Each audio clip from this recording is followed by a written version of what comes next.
ಇತ್ತೀಚೆಗೆ ನಾನು ಒಂದು ಪಾಶ್ಚಾತ್ಯ ದೇಶಕ್ಕೆ ಹೋದಾಗ ಅಲ್ಲಿಯ ಪರಿಸರಗಳ ವೀಕ್ಷಣೆ ಮಾಡಿದಾಗ ನನ್ನ ಮನಸ್ಸಿಗೆ ಒಂದು ರೀತಿಯ ಒಂದು ವಿಷಯ ಫ್ಲ್ಯಾಶ್ ಆಯಿತು, ನಮ್ಮ ಮನಸ್ಸಿಗೆ ಹೊಳಿತು.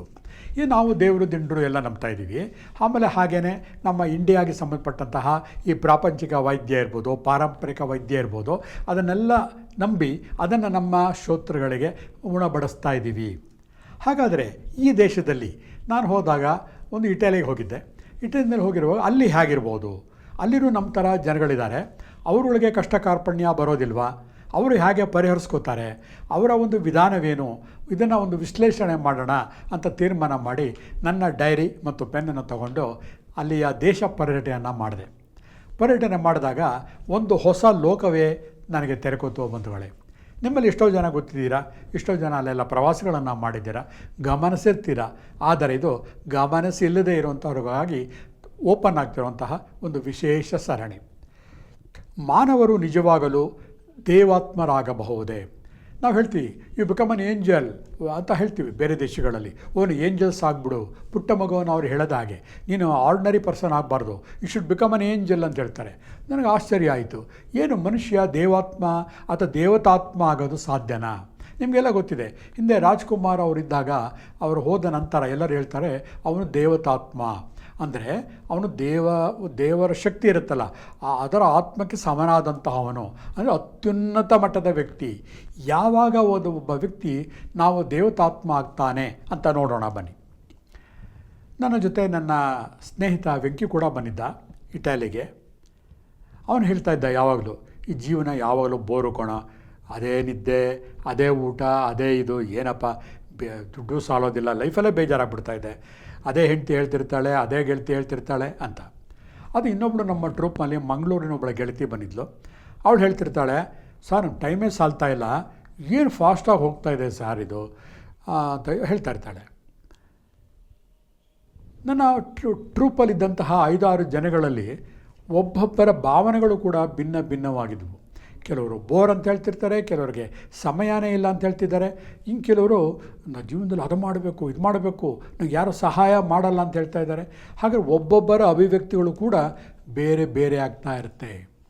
ಹಾಗೆ ನನಗೆ ಅನ್ನಿಸ್ತು, ಹಾಗಾದರೆ ಈ ದೇಶದಲ್ಲಿ ಇಲ್ಲಿಯ ಜನಗಳು ಏನು ಮಾಡ್ತಾ ಇದ್ದಾರೆ, ಒಂದು ದೇವತಾತ್ಮ ಆಗಬೇಕಾದ್ರೆ ಯಾವ ದಾರಿಯನ್ನು ತುಳಿತಾ ಇದ್ದಾರೆ ಅಂತಂದ್ಬಿಟ್ಟು ನಾನು ಹೊಡೆದಾಗೆ ಪ್ರತಿಯೊಬ್ಬ ಮನುಷ್ಯನಲ್ಲೂ ಕೂಡ ಒಂದು ಅಪಾರವಾದ ಶಕ್ತಿ ಅವರ ಅಂತರಾತ್ಮದಲ್ಲಿ ಇರುತ್ತೆ. ಅದನ್ನು ಹೇಗೆ ನೋಡಿದೆ ಅಂತಂದರೆ, ನಮ್ಮಲ್ಲಿ ಉದಾಹರಣೆ ತಗೊಳ್ಳಿ, ನಮ್ಮ ಮೈಸೂರು ಬೆಂಗಳೂರಿನಲ್ಲಿ ಯಾವುದೋ ಒಂದು ತಾಯಿ ಒಂದು ಮಗುವಿಗೆ ಡೆಲಿವರಿ ಆಗಿರುತ್ತೆ. ಆ ಮಗು ಒಂದು 3-4 ತಿಂಗಳಿದ್ದಾಗ ಬಾಣಂತಿ ರೂಮ್ ಅಂತ ಹಾಕಿರ್ತೀವಿ. ಅಲ್ಲಿ ಗಾಢವಾದಂತಹ ಶೂನ್ಯವನ್ನು ಕ್ರಿಯೇಟ್ ಮಾಡಿ, ಅದು ಆರೋಗ್ಯಕ್ಕೆ ತುಂಬ ಒಳ್ಳೆಯದು ಅಂತ ನಾವು ಎಲ್ಲೋ ಕೇಳಿರ್ತೀವಿ. ಆ ಶೂನ್ಯ ಪ್ರಪಂಚದಲ್ಲಿ ಒಂದು ವಾರಂ ವಾತಾವರಣದಲ್ಲಿ ಕತ್ತಲೆಯ ರೂಮ್ನಲ್ಲಿ ದೊಡ್ಡದಾಗೋವರೆಗೂ ಬೆಳೆಸ್ತಾ ಇರ್ತೀವಿ. ಅದೇ ಇಟಲಿ ಅಂತ ಬೇರೆ ದೇಶಗಳಲ್ಲಿ ಹೋಗಿ ನೋಡಿದಾಗ ಇದೇ ನಮ್ಮ ಇಂಡಿಯನ್ಸ್ ಅಲ್ಲಿರೋರು ಏನು ಮಾಡ್ತಾರೆ ಅಂದರೆ, 4-5 ತಿಂಗಳ ಮಗುವನ್ನು ಮೈಗೆ ಕವಚಗಳನ್ನು ಹಾಕಿ ಸ್ವಿಮ್ಮಿಂಗ್ ಪೂಲಲ್ಲಿ ತೇಲಾಡೋಕ್ಕೆ ಬಿಡ್ತಾರೆ. ನಾವು ನೀರು ಮುಟ್ಟಿದ್ರೆ ಸಾಕು ಚೇಳು ಕುಟ್ಟಿದವರಾಗಿ ಕೋಲ್ಡ್ ಆಗಿಬಿಡುತ್ತೆ, ಫ್ಯಾನ್ ಆಫ್ ಮಾಡು, ಕಿಟಕಿ ಕ್ಲೋಸ್ ಮಾಡು ಅನ್ನೋದು ನಮ್ಮ ಸಂಪ್ರದಾಯ. ಅದೇ ಅಲ್ಲಿಯ ವಾತಾವರಣದಲ್ಲಿ ಓಪನ್ ಆಗಿ ಬಿಡ್ತಾರೆ ನೀರಲ್ಲಿ. ನನಗೆ ಅನ್ನಿಸ್ತು, ಸರಿ ಯಾವುದು ತಪ್ಪು ಯಾವುದು? ಯಾವುದು ಸರಿ ಯಾವುದು ತಪ್ಪಲ್ಲ ಬಂಧುಗಳೇ. ಆದರೆ ಒಂದು ಹೇಳ್ತೀವಿ, ಕೋಶವನ್ನು ಓದಿ ನೋಡಬೇಕು, ದೇಶವನ್ನು ಸುತ್ತಿ ನೋಡಬೇಕು ಅಂತ. ಆ ಗಾದೆ ಮಾತು ಯಾವತ್ತೂ ಸುಳ್ಳಲ್ಲ. ಯಾವಾಗ ನಾವು ಬೇರೆ ಬೇರೆ ದೇಶಗಳನ್ನು ಸುತ್ತೀವಿ, ಬೇರೆ ಬೇರೆ ಆಚರಣೆಗಳನ್ನು, ಬೇರೆ ಬೇರೆ ಸಂಪ್ರದಾಯಗಳನ್ನು ನಾವು ನೋಡ್ತಾ ಬಂದಾಗ, ನಾವು ಹೀಗೂ ಇರಬಹುದು ಅನ್ನುವಂಥ ಪರಿಕಲ್ಪನೆ ಮನಸ್ಸಿಗೆ ಬಂದಾಗ ನಮ್ಮ ಜಡತ್ವ ಕಡಿಮೆ ಆಗ್ತಾ ಹೋಗುತ್ತೆ, ನಮ್ಮ ಒಂದು ದೃಷ್ಟಿಕೋನ ಜೀವನದಲ್ಲಿ ಕಡಿಮೆ ಆಗ್ತಾ ಹೋಗುತ್ತೆ. ಆವಾಗ ನಾವು ಖಂಡಿತ ನಾವು ದೇವತಾತ್ಮ ಆಗೋ ಒಂದು ದಿಕ್ಕಿನಲ್ಲಿ ನಾವು ಸಾಗ್ತಾ ಹೋಗ್ತಾ ಇರ್ತೀವಿ. ನಮ್ಮ ಭಾವನೆಗಳು ಯಾವಾಗಲೂ ಕೂಡ ನಮ್ಮ ಎನ್ವಿರಾನ್ಮೆಂಟ್ ಅಂತ ಏನು ಹೇಳ್ತೀವಲ್ಲ ಅದರ ಮೇಲೆ ಅವಲಂಬಿತವಾಗಿರುತ್ತೆ. ನಾವು ಹೋಗ್ತಾ ಇರ್ತೀವಿ, ನಾವು ಇಂಡಿಯಾದಲ್ಲಿರುವಂತಹ ವ್ಯಕ್ತಿಗಳು, ಕ್ರೈಸ್ತ ಇರ್ಬೋದು, ಬುದ್ಧ ಇರ್ಬೋದು, ಇಂತಹ ಒಂದು ಭಾವನಾತ್ಮಕ ವ್ಯಕ್ತಿಗಳು, ಅವರು ಕಷ್ಟ ಬಂದಾಗ ಇರುವಂತಹ ವ್ಯಕ್ತಿಗಳಿಗೆ ಅವರು ಹೇಗೆ ಸ್ಪಂದಿಸ್ತಾ ಇದ್ರು ಅದು ಮಾತ್ರ ನಮ್ಮ ತಲೆಯಲ್ಲಿ ತುಂಬಿರುತ್ತೆ. ನೀವು ಬೇರೆ ಬೇರೆ ದೇಶಗಳನ್ನು ಹೋದಾಗ ಅಲ್ಲಿ ಏನು ಮಾಡ್ತಾರೆ, ಅಲ್ಲಿ ನಮ್ಮ ಥರ ಎಮೋಷನ್ಗಳಿಗೆ ಹೆಚ್ಚಿಗೆ ಆಸ್ಪದ ಕೊಡೋದಿಲ್ಲ. ಅಲ್ಲಿಯ ಒಂದು ಸಂಪ್ರದಾಯ ಅದು. ಅವ್ರೇನು ಮಾಡ್ತಾರೆ, ಒಂದು ಗಾದೆನೇ ಹೇಳ್ಬಿಡ್ತಾರೆ, ಒಬ್ಬ ಹಸಿದು ಬಂದವನಿಗೆ ನಾವು ಮೀನು ಕೊಡುವುದಿಲ್ಲ, ಹಸಿದು ಬಂದವನಿಗೆ ಮೀನು ಹಿಡಿಯನ್ನು ಹೇಳ್ಕೊಡ್ತೀವಿ. ಅಲ್ಲಿ ನಿಜ ಒಬ್ಬ ಬಡವನಿಗೆ ಅವರು ದುಡ್ಡು ಕಾಸು ಕೊಡೋಕ್ಕೆ ಹೋಗೋದಿಲ್ಲ. ಸಾಧ್ಯವಾಯಿತಾ ಅವರ ಕಂಪನಿಯಲ್ಲಿ ಒಂದು ಕೆಲಸ ಕೊಟ್ಟು ಇಷ್ಟು ಕೆಲಸ ಅಂತ ಕೊಟ್ಬಿಡ್ತಾರೆ. ಹಾಗೆ ನಿಮ್ಮ ದೇಶವನ್ನು ಸುತ್ತಿದಾಗ ನಿಮ್ಮ ಒಂದು ಜ್ಞಾನ ಭಂಡಾರ ವಿಸ್ತಾರವಾಗ್ತಾ ಹೋಗ್ತಾ ಇರುತ್ತೆ. ಯಾಕೆ ಇವೆಲ್ಲ ಹೇಳ್ತಾ ಇದ್ದೇನೆ ಅಂದರೆ, ನಮ್ಮ ಉದ್ದೇಶ ಒಬ್ಬ ಆರ್ಡರಿ ಮಾನವ ದೇವತಾತ್ಮ ಹೇಗೆ ಆಗಬಹುದು, ಅದಕ್ಕೆ ಕಾರಣ ನೀವು ದೇಶವನ್ನು ಸುತ್ತಬೇಕು. ಪ್ರಪಂಚವನ್ನು ಸುತ್ತಿದಾಗ ಏನಾಗುತ್ತೆ, ನಿಮ್ಮ ಒಂದು ಪರಿಕಲ್ಪನೆ ಜೀವನದ್ದು ಬದಲಾಗ್ತಾ ಹೋಗ್ತಾ ಇರುತ್ತೆ. ನಮ್ಮಲ್ಲಿ 60 ವರ್ಷ ಆಗೋಯ್ತು ಅಂತಂದರೆ ಅವನು ರಿಟೈರ್ಡ್ ಲೈಫ್ ಅಂತ ಅಂದ್ಬಿಡ್ತೀವಿ. ಅವನ ಮನೆಗೆ ಒಂದು ನ್ಯೂಸ್ ಪೇಪರ್ ಬಂದು ಬಿದ್ದಿರುತ್ತೆ ಅಂತ ಅಂದ್ಕೊಳ್ಳಿ. ಅವನೇನು ಮಾಡ್ತಾನೆ, ಅವನಿಗೆ 2 ಜನ ಮೊಮ್ಮಕ್ಕಳಿರ್ತಾರೆ. ಆತನ ಮೊಮ್ಮಗನನ್ನು ಕರೆದು ಆ ಬಿದ್ದಿರುವ ಪೇಪರ್ನ ತೊಗೊಂಡು ಬಾ ಅಂತ ಹೇಳ್ತಾನೆ. ತಾನು ಹೋಗಿ ತರಲ್ಲ. ಅವನ ಮನಸ್ಸಿನಲ್ಲಿ ಪರಿಕಲ್ಪನೆ ಹೇಗಿರುತ್ತೆ ಅಂದರೆ, 60ಕ್ಕೆ ಅರಳೋ ಮರಳೋ, ನಾನು ಇದ್ದೋಗಬಾರ್ದು, ಮೊಮ್ಮಗನ ಕರೆದು ತರಿಸ್ಕೋಬೇಕು. ಕೆಳಗೆ ಬಿದ್ದಂತಹ ಒಂದು ಪೆನ್ ತೆಕ್ಕೊಡ್ಬೇಕು ಅಂದರೆ ಹೆಂಡತಿಯನ್ನು ಕರೀತಾನೆ. ತನ್ನ ಹೆಂಡತಿಗೂ ಕೂಡ 50 ಆಗಿದೆ ಅಂತ ಮರೆತು ಅವಳ ಕೈಯಲ್ಲಿ ಪೆನ್ ತೆಗೆಸ್ಕೊಂಡು ಬರಿತಾ ಹೋಗ್ತಾನೆ. ಇವೆಲ್ಲ ನಮ್ಮ ಭಾವನೆಗಳಿಂದ ಉಂಟಾಗಿರುವಂತಹ ಒಂದು ಬಿಲೀಫ್ ಸಿಸ್ಟಮ್, ನಂಬಿಕೆಗಳು. ಆ ನಂಬಿಕೆಗಳ ಮೇಲೆ ನಾವು ಬದುಕ್ತಾ ಇರೋದು. ಯಾವಾಗ ನಮಗೆ ವಯಸ್ಸಾಯಿತು ಅಂತ ಅಂದ್ಕೊಂಡ್ಬಿಡ್ತೀವೋ ನಾವು ರಿಪ್ರೊಡಕ್ಷನ್ಗೆ ಅನರ್ಹರು, ನಮಗೆ ಲೈಂಗಿಕ ಸುಖ ಬೇಕಿಲ್ಲ, ನಾವು ಪಾರಮಾರ್ಥಿಕವಾಗಿರಬೇಕು, ಹೀಗೆಲ್ಲ ಒಂದು ಬಿಲೀಫ್ ಸಿಸ್ಟಮ್ಗಳನ್ನು ನಾವು ಓದಿರ್ತೀವಿ, ಕೇಳಿರ್ತೀವಿ. ಆದರೆ ಯಾವಾಗ ನಾವು ಹೊರ ದೇಶಗಳನ್ನು ನೋಡ್ಕೊಂಬರ್ತೀವೋ ಈ ಕಲ್ಪನೆಗಳೆಲ್ಲ ಸುಳ್ಳು. ಅದನ್ನು ಕೂಡ ನಾವು ಬದಲಾಯಿಸಿ ಅದನ್ನು ಮೆಟ್ಟಿ ನಿಲ್ಲಬಹುದು. ಸಾಯುವ ಹಿಂದಿನ ದಿನದವರೆಗೂ ಕೂಡ ನಾವು ಆರೋಗ್ಯವಂತರಾಗಿರಬಹುದು ಅಂತ ಗೊತ್ತಾಗ್ತಾ ಹೋಗ್ತಾ ಇರುತ್ತೆ. ಎಷ್ಟೋ ಸತಿ ನಮ್ಮ ಭರತಖಂಡದಲ್ಲೇ, ಕರ್ನಾಟಕ ರಾಜ್ಯದಲ್ಲಿ ತಗೊಳ್ಳಿ, ಕೆಲವೊಂದು ಗುಂಪುಗಳ ಜನಗಳು ಕೆಲವೊಂದು ಔಷಧಿಗಳನ್ನು ತಗೊಳ್ಳಲ್ಲ. ಕಾರಣ ಆಲ್ಕೋಹಾಲ್ ಹಾಕಿರ್ತಾರೆ ಅಂತ. ಹೋಮಿಯೋಪತಿ ಇರ್ಬೋದು, ಮತ್ತೊಂದಿರ್ಬೋದು.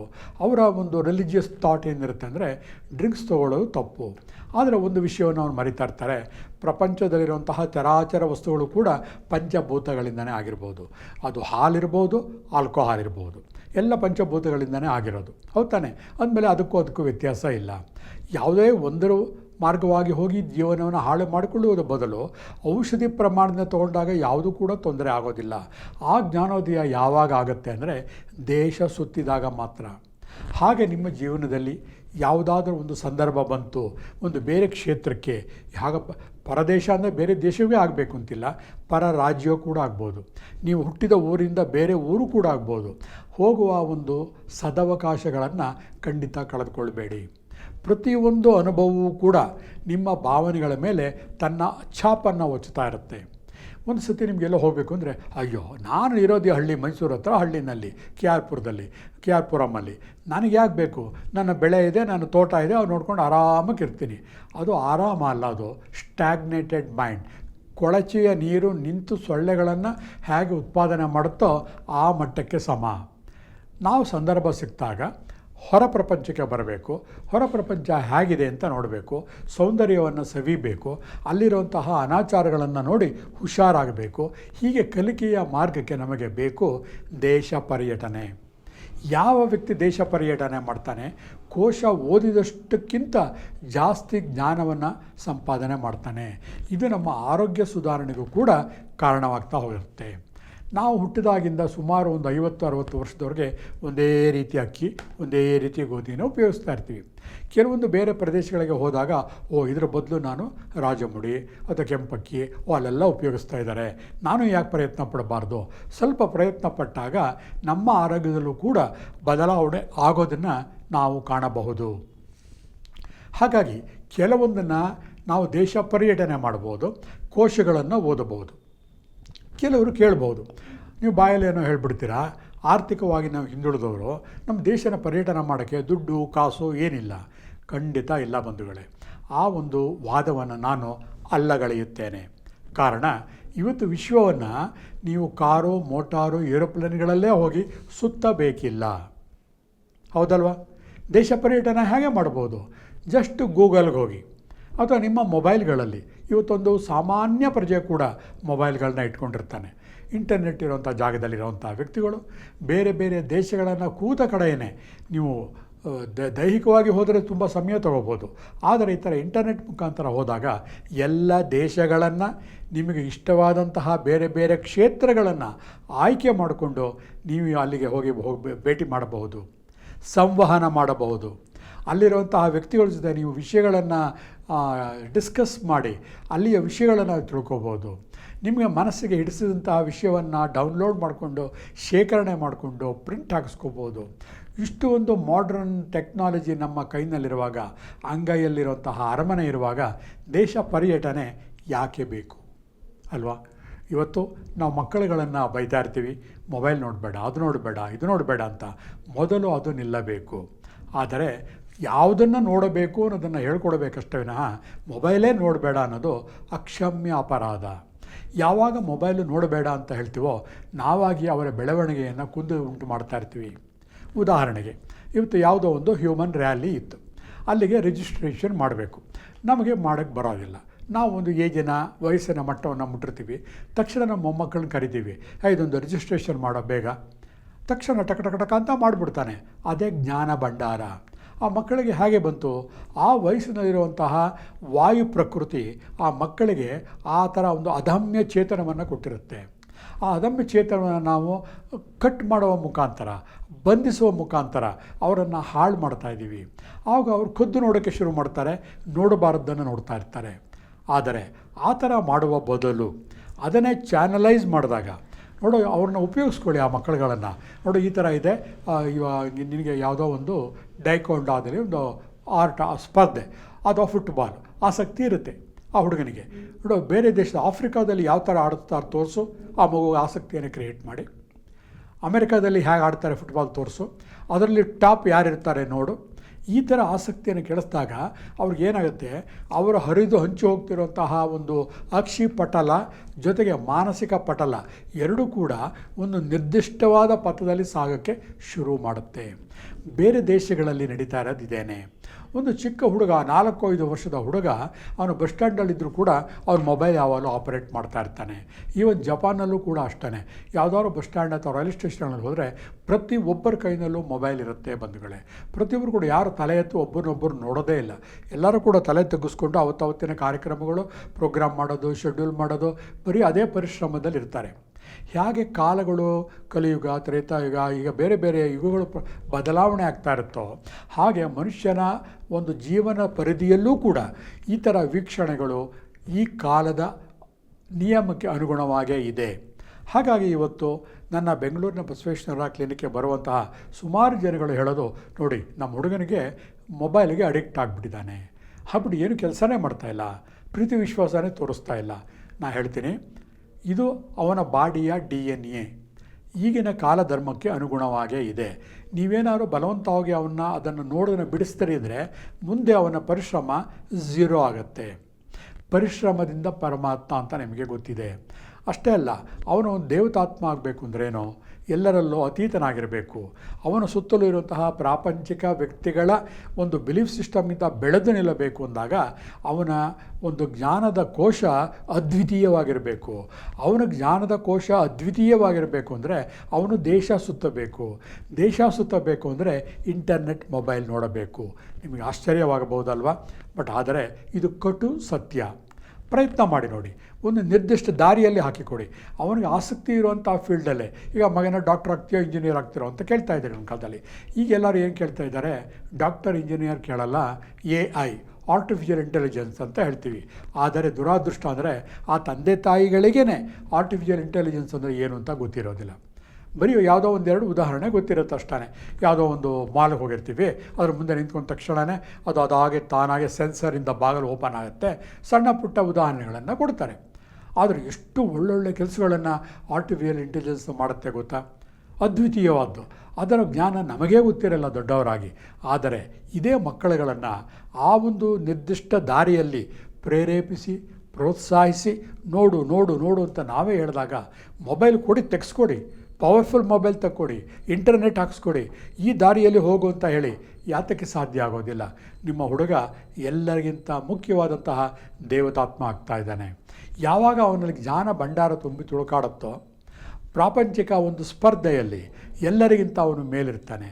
ಯಾವುದೇ ಯಾರೋ ಒಂದು ಪ್ರಶ್ನೆ ಕೇಳಿದಾಗ ಓ ಅದಾ ನಂಗೆ ಗೊತ್ತು ಅಂತ ಹೇಳ್ತಿರ್ತಾನೆ. ಯಾವಾಗ ಅವನಿಗೆ ಜ್ಞಾನ ಭಂಡಾರ ಅದ್ವಿತೀಯವಾಗಿರುತ್ತೆ ಆವಾಗ ಅವನ ಹಿಡಿದು ನಿಲ್ಲಿಸೋಕ್ಕೆ ಸಾಧ್ಯ ಇರೋದಿಲ್ಲ. ನಾವು ಮಾಡಬೇಕಾಗಿದ್ದು ಮಾನವನನ್ನು ದೇವತಾತ್ಮ ಅಂದರೆ ದೇವತೆಗೆ ಸಮ ಅಂತ ಅಲ್ಲ, ಆದರೆ ಅತೀತವಾಗಿರಬೇಕು. ದೇವ ಮಾನವರಿಗಿಂತನೂ ಅತೀತ. ಅದನ್ನು ಹೇಗೆ ಸಾಧ್ಯ?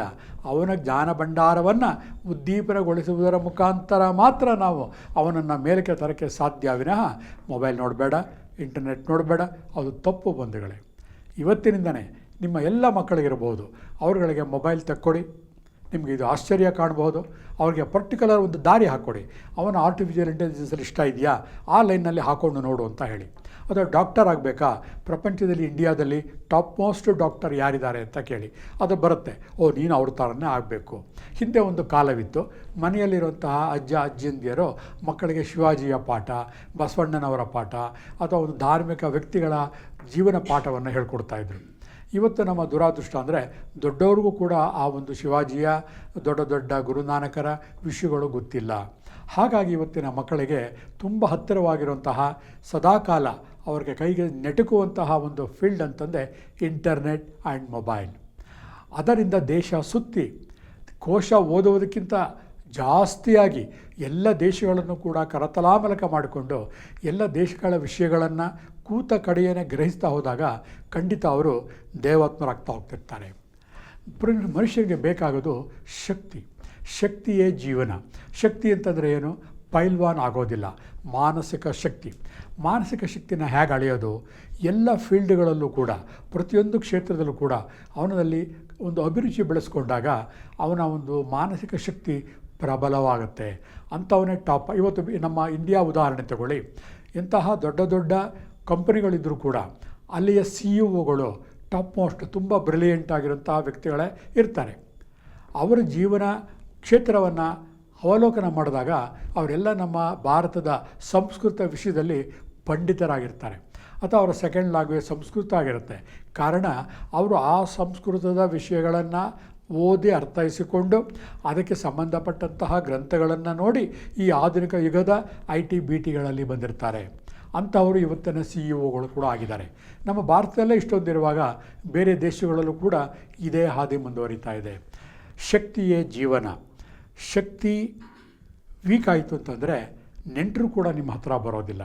ಹಾಗಾಗಿ ಇವತ್ತು ನಿಮ್ಮ ಜ್ಞಾನ ಭಂಡಾರ ಜಾಸ್ತಿ ಆದಷ್ಟು ನಿಮಗೆ ಸೊಸೈಟಿನಲ್ಲಿ ಬೆಲೆ ಜಾಸ್ತಿ ಆಗ್ತಾ ಹೋಗ್ತಾ ಇರುತ್ತೆ. ಅಶಕ್ತ ಆಗಿಬಿಟ್ರೆ ನೀವು ನಿಮ್ಮ ಆಪ್ತ ಜನರೇ ನಿಮಗೆ ಶತ್ರು ಆಗ್ತಾರೆ. ನೀವೇನಾದ್ರು ಅಶಕ್ತರು ಅಂತ ಗೊತ್ತಾದರೆ ನಿಮ್ಮ ಸ್ನೇಹಿತರೆ ನಿಮ್ಮ ಹೆಸರನ್ನ ಬೇರೆ ಕಡೆಗೆ ರೆಫರ್ ಮಾಡೋದಿಲ್ಲ. ಅವರೇ ನಿಮಗೆ ಶತ್ರುಗಳಾಗ್ತಾ ಹೋಗ್ತಾರೆ.